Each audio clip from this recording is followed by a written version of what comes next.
hapon mga kapanalig, welcome sa programang Usapang KKK, Kalusugan, Kagalingan at Kagandahan.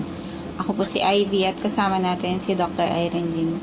Para po sa inyong mga katanungan, maaari po kayong mag-text sa 0922-875-2899, 0925-896-1689 at 0917-810-6169. Para po sa may mga YouTube at Facebook, pwede nyo pong hanapin si Doc. Type nyo lang po ang Dr. Irene Lim. Gandang hapon, Doc. Magandang hapon po muli sa inyong lahat at welcome po sa ating talakayan sa Usapang KKK. Ngayon niyo pong lingkod si Dr. Irene Lim ang magbibigay na naman po sa inyo ng panibagong kaalaman. And always remember that knowledge is power. Ligtas ang may kaalaman. And when you lose your health, you will lose everything. And paki-like, paki-share na rin po and mag-subscribe po kayo. Paki-click po yung ating button bell para ma-update kayo pag may bago po tayong upload na video, no? And pwede nyo hong hanapin dyan yung mga nabis out nyo pong episode, no? Pwede nyo pong i-search yung date and yung topic. And para ho sa ating announcement, of course, ang atin pong anti-aging and whitening soap.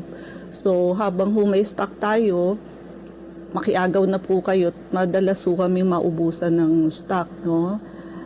Yung anti-aging soap po, of course, nakakabanat ho ng skin, nakakabawas ng wrinkles.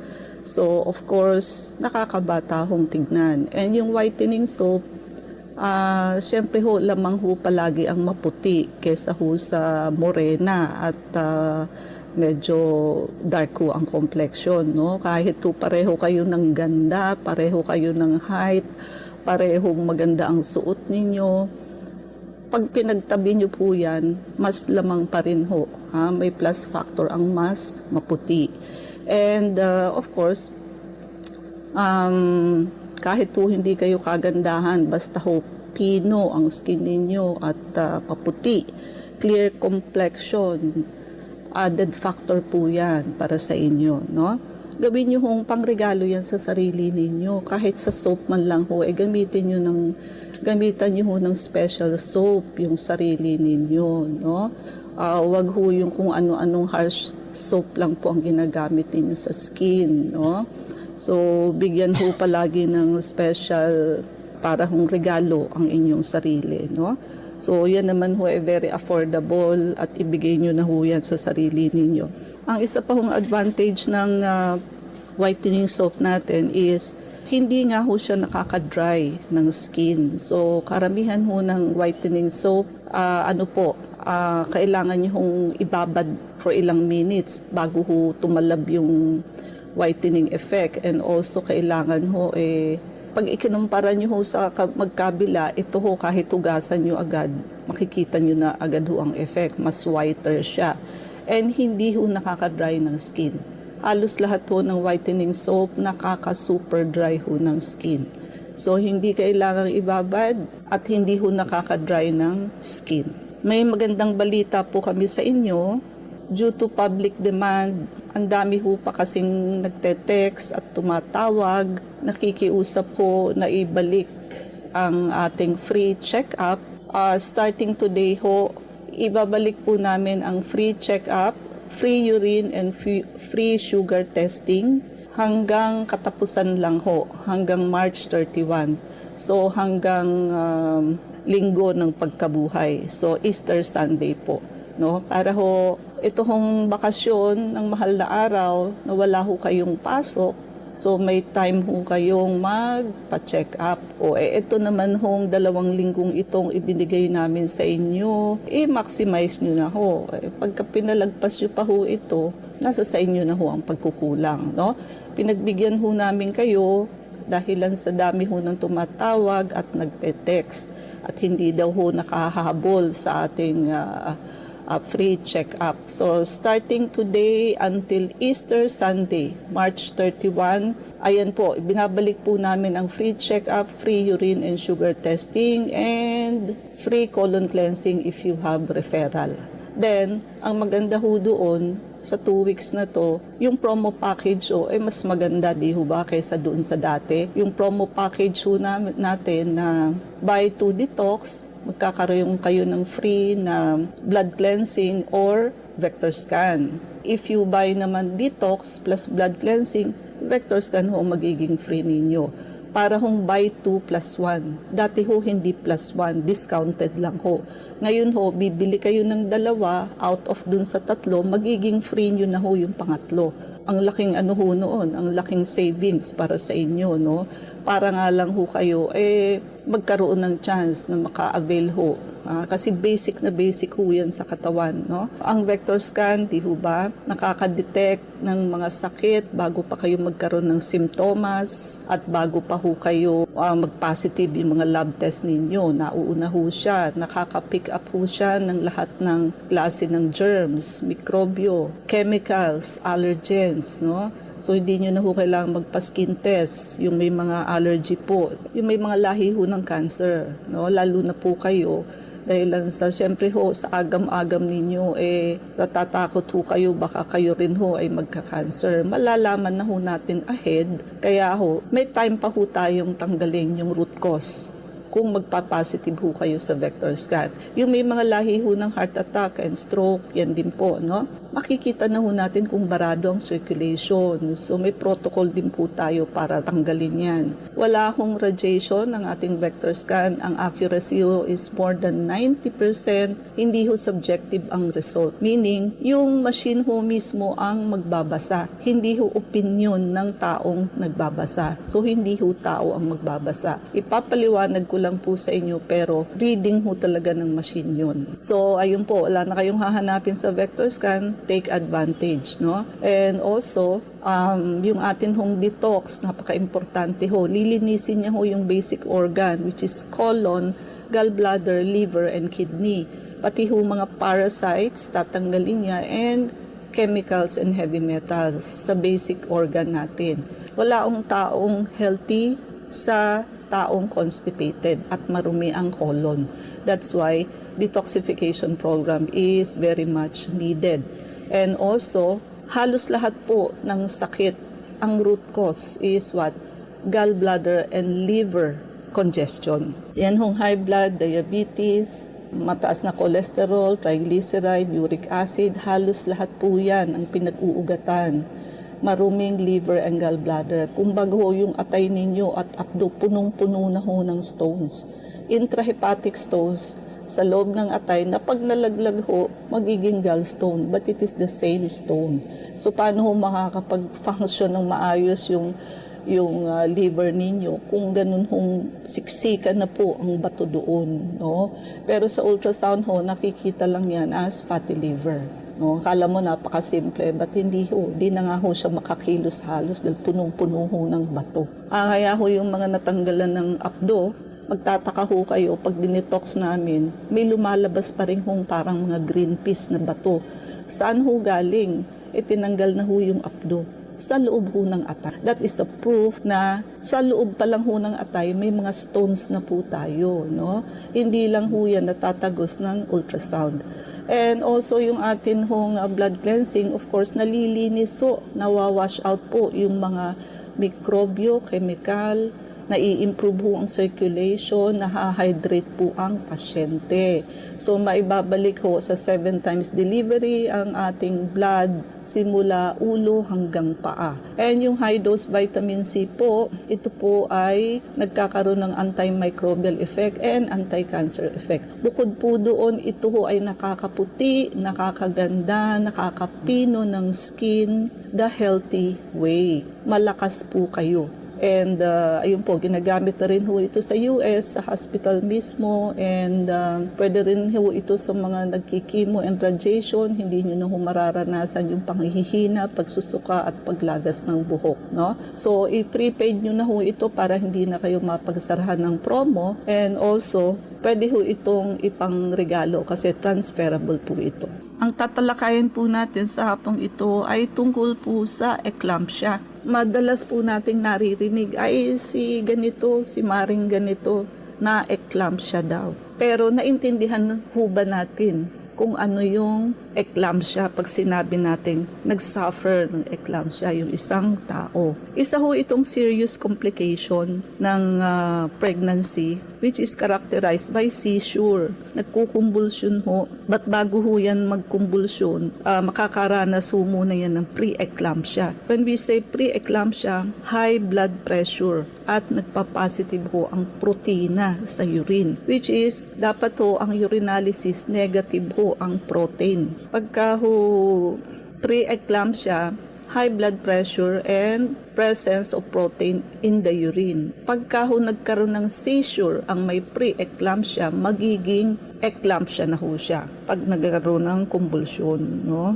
Of course, mas serious po yung eclampsia. Ang mga possible causes, minsan ho may mga placental factor, may dysfunction ho sa development and function ng placenta, yung inunan po, which plays a central role sa eclampsia. And ang placenta ho kasi ang responsible for supplying oxygen and nutrition to the growing fetus, of course. Sa pre-eclampsia ho, abnormalities ho sa placental blood vessel can lead to, syempre ho, pag mataas ang pressure, reduce po ang blood flow kasi masikip yung ugat. Nadideprive ho ang fetus ng mga essential nutrients and oxygen na dapat matanggap. So ito hong placental dysfunction na to, nagtitrigger ho ito ng cascade of events na nagre-resulta po ito sa clinical manifestation ng pre-eclampsia and in severe cases nagiging eclampsia. Ito ho ay characterized by abnormalities sa blood vessel ng nanay,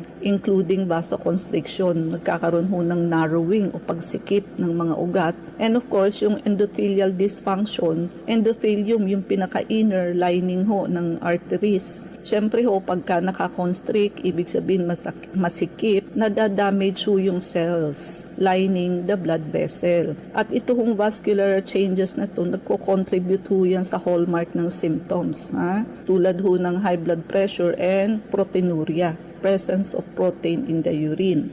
Meron din hong abnormal immune response na pwede hong mag-contribute sa development ng pre-eclampsia and eclampsia, no? Nagkakaroon ho kasi ng exaggerated inflammatory response and damage to the blood vessels, no? Genetic factors may also play a role. So, pagkahulahi kayo ng may eclampsia and pre-eclampsia, yung mga parents ninyo, posible ho na makuha ho ninyo yan, no? Mas susceptible ho kayo. And environmental and lifestyle factors may also contribute to the risk of developing pre-eclampsia. Tulad ho ng obesity, yan hong matataba, yung may poor diet, panay ho ang kain ng mga fatty foods, lechon, tapos so walang exercise, lack of physical activity. Pagkatapos so naninigarilyo, even pregnant. At iba pa hong underlying health condition tulad ho ng diabetes and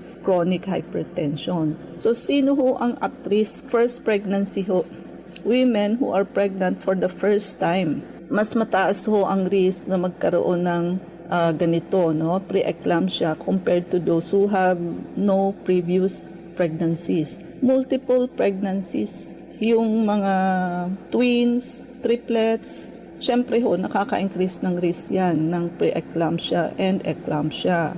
Advanced maternal age, yung mga ang edad ho 35 and above. And also, yung mga obese, overweight and obese before pregnancy, ayan, gaining excessive weight during pregnancy. Kumbaga mataba na ho, at overweight na, lalo pa hong nadagdagan yung timbang nung nagbuntis, very high risk po yan. At kung may dati na hong history ng preeclampsia, of course, mas higher risk po ang karoon siya uli nito, no? Yung may chronic hypertension, siyempre ho, yung may pre-existing high blood pressure, mas lalo hong mataas ang risk na mag-preeclampsia yan. Diabetes, of course, kay type 1, kay type 2, so pareho hong increase ang risk niya na magkaroon ng preeclampsia, eclampsia. Kidney disease, yung may mga pre-existing kidney disease or condition that affect kidney function.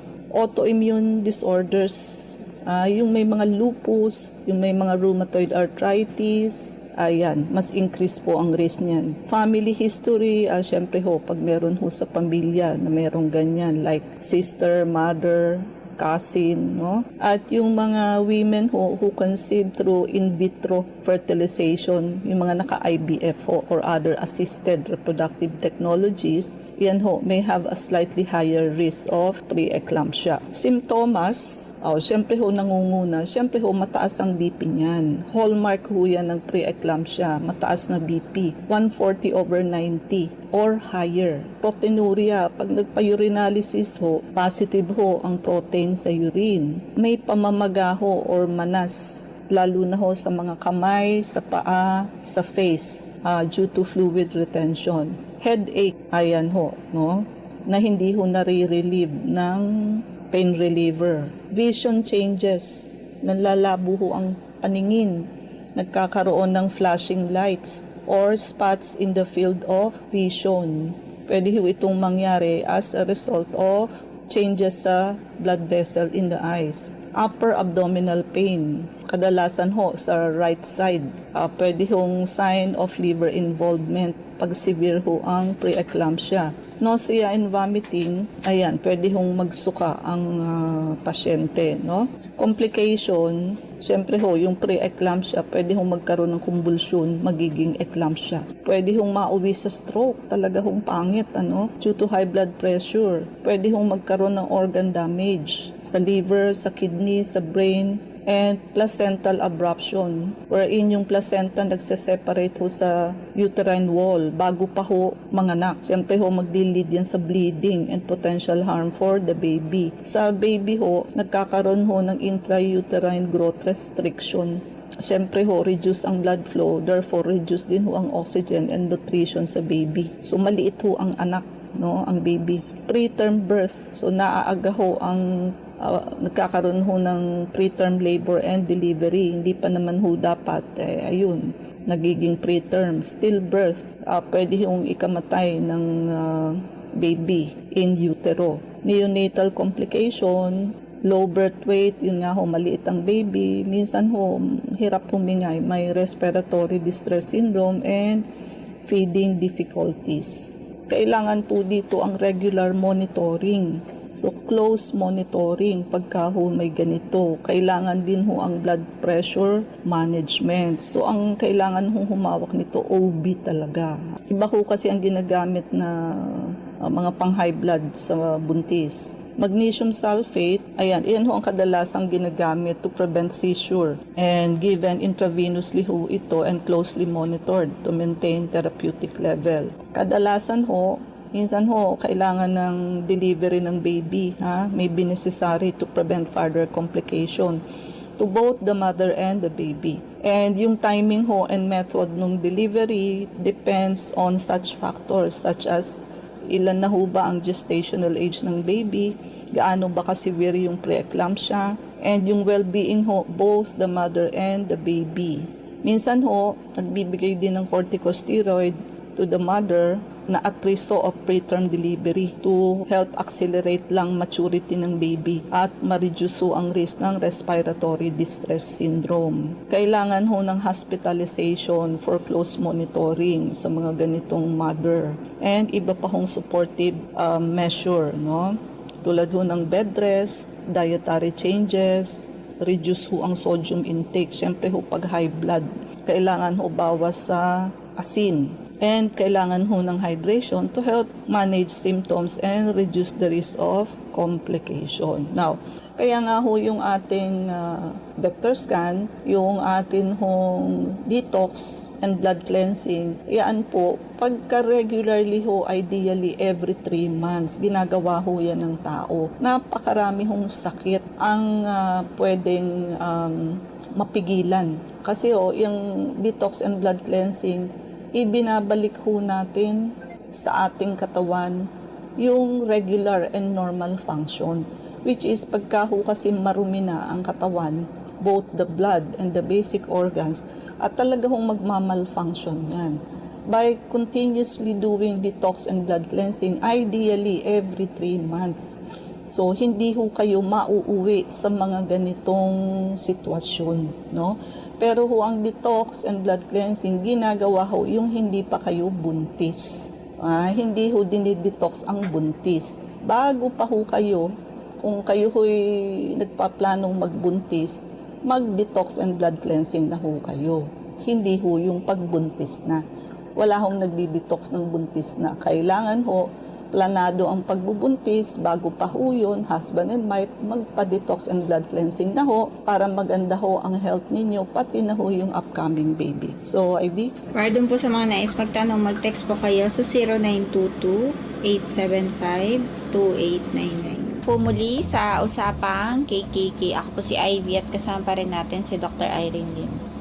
Doc, tanong ni 2644. Good PM po. Tanong ko lang po, pwede bang inumin na magkasunod ang B-complex and olanzapine? Okay. So, ang olanzapine ho, ito ang mga antipsychotic drugs po ito, no? So, wala naman nung problema kasi B-complex is just a water-soluble vitamins, no? But of course, kung meron naman ho kayo at di naman kayo nag-aapura, kahit 15 minutes man lang, pwede nyo hong lagyan ng konting distansya. Wala hong problema sa mga water-soluble vitamins, no? So, hindi ho yan masyadong nagkakaroon ng drug interaction. So, wala tayong oras. Mangyari po lamang na kayo magpalista kung kayo ay magpapacheck up.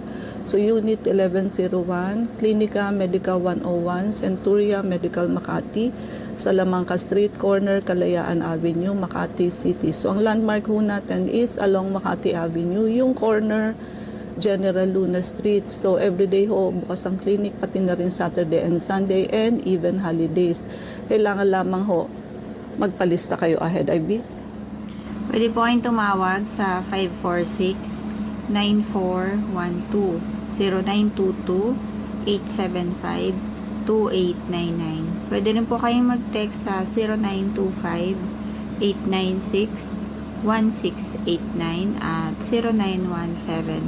0917-810-6169. Prevention is better than cure and health is the best investment. Regaluhan niyo po ang inyong sarili ng pagpapacheck up para ma-auscultate namin ang likod ninyo, maagapan ho kung kayo ay may walking pneumonia. Since wala nga ho siyang symptoms and andyan lang ho siya sa paligid, si walking pneumonia. Naghihintay ho, kadalasan ho, ang inaabangan niyan elderly and diabetic patient, no? So, sabayan nyo na ho ng pagpapa-vector scan, detoxification and blood cleansing program. Kasi yan hong dalawang procedure na yan ang mag-a-address sa root cause ng halos lahat ng sakit. And also, ayan, no? So, samantalahin nyo ho, magpalista na ho kayo at 2 weeks lang po ito na ating binalik ang free check-up, free urine and sugar testing, and free colon cleansing for your referral.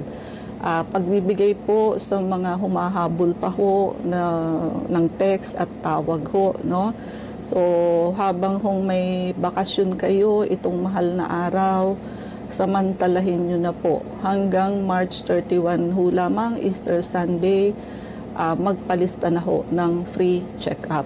And ang ating home promo package, which is mas maganda ho kaysa sa dati nating promo, so may libre ho kayong isa. Sa detox, blood cleansing, and vector scan, bibili ho kayo ng dalawa, yung pangatlo ho free. So malaking ano ho yan, savings para sa inyo. If you buy 2 detox, magkakaroon ho kayo ng libre, either vector scan or blood cleansing. Or kung ang binili niyo ho is detox and blood cleansing, free na ho ang vector scan. I-ano niyo ho yan, i-take advantage niyo po yan, no? Mag-package na po kayo. And yung atin hong high dose vitamin C, yun nga po, in-extend po namin, no? So, para ho sa inyo, kaya i-prepaid nyo na rin po yan para hindi na ho kayo mapagsarahan, no? Of course, nagkakaroon ho ng antimicrobial effect and anti-cancer effect. Ayun ho, kahit ho sa US, ginagamit na ho ito, no? And pwede rin ho itong gamitin ng mga chemo and radiation, hindi na ho nila mararanasan yung panghihina, pagsusuka at paglagas ng buhok. And bukod po doon, baka ho hindi alam ng marami na ang high dose vitamin C ay nakakaganda, nakakaputi, nakakapino ho ng skin.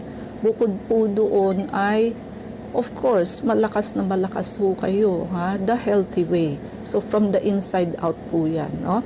Wala hong expiration hanggang kailan nyo ho yan gustong gamitin, and transferable po ito, no? So, magpalista na ho for free check-up until katapusan lamang ho ng March, and makiagaw na po kayo sa ating anti-aging soap. Napakabisa po, and ang ating whitening soap, very effective po, habang may stock pa po kami. Paki-like, share, and subscribe po. I-type nyo lang mga Dr. Irene Lim, both sa YouTube and sa Facebook. Ivy? Please like us on Facebook account po natin, Klinika Medica 101. Maraming salamat mga kapanalig sa pakikinig sa amin sa hapong ito. Abangan niyo po muli kami bukas, alas 4 hanggang alas 4:30 ng hapon sa programang Usapang KKK. Kasama natin si Dr. Irene Lim, ako po si Ivy, at sumayin niyo ang katotohanan. Salamat po.